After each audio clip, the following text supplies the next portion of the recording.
Understanding the Greek life experience for everyone. Starting with, hey, did they do their research? If they did their research, then they'll know exactly every nuance of what they're getting into. And if they didn't, then, well, shoot, because like if they did the research, everything will, hit harder and things will start to click a bit faster. What org they are, whether you guys want to believe it or not, to all the externals, which is pretty much everyone who's not in Greek life, it pretty much means every org is different. Okay, whether or not you want to believe it, every organization is different. Their pledge class or line, their pledge class has a big effect on who they line has a big effect on who they are, because apparently in Greek life, these are supposed to be the people you are closest with in the organization. So let's say I cross a big line, like a class of 11. So like let's say you cross with two people, or like you cross with five people. There's gonna be a drastic difference. You get what I'm saying? As opposed to crossing as a solo. No hate on solos. It's just, yeah, you're just by yourself. That's definitely a different perspective. Just putting that out there.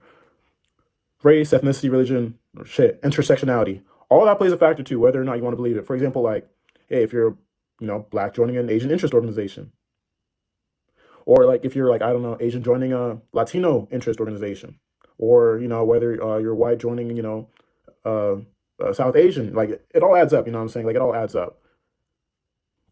Another one is, are they a legacy? Another thing in Greek life is, I don't know, there's some nuances of this. Is that like, if you're a legacy, just know that you're probably going to get more attention. That's all I got to say. And a legacy is pretty much you have a brother or father that is a member of the same organization you're in, or sister, or yeah. Hopefully, you guys get what I'm trying to say here. Like for sororities, how their big is. This can like low key really make the difference, because this is your big person. This person who's helping you out. Everything actually. This could be like the difference between someone not being as active compared to one day running for national president of the organization. Again, because like this is like their support network. Like they're helping them through like life, like life, Greek life, personal life, everything. Who their educator is. So like pledge captain, member educator, whoever's educating them about the organization and what it's supposed to look like, or what a uh, role model for that organization is supposed to look like. Because again, like you're holding them to like a higher standard. Hey guys, this is what it's supposed to look like. This is what we're about. Yada yada. Boom. Because like they're also teaching them what all this is, like painting a vision too. If they stay with the frat, sorority, or actually ventured out.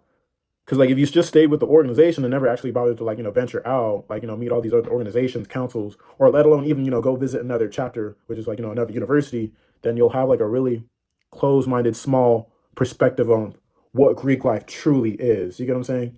And it does make a difference in the long term. How other members treated them overall, because again, like it all adds up.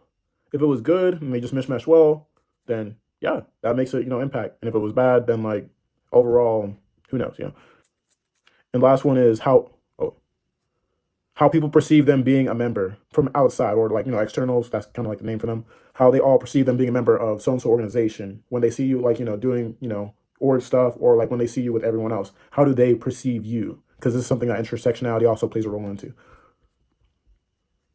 And last but not least, and this is big, their attitude. Their attitude is a big factor in their Greek life experience. So again, yeah, because like how do I explain it? Like let's say you have someone who's like insufferable, just complaining about every little thing. Because hey, I'm not gonna lie, I complain about stuff too, stuff out of my control, stuff that happens. But like let's say you have someone who's just insufferable, who just gets angry about everything, who's constantly putting down people for no reason. For example, like let's say you have someone who's just straight up attacking people for no reason, putting others down, just being toxic, not really having that family or unity spirit, can really put like a hamper on the relations with everyone. But yeah, again, like attitude is a big factor. And take it easy, guys.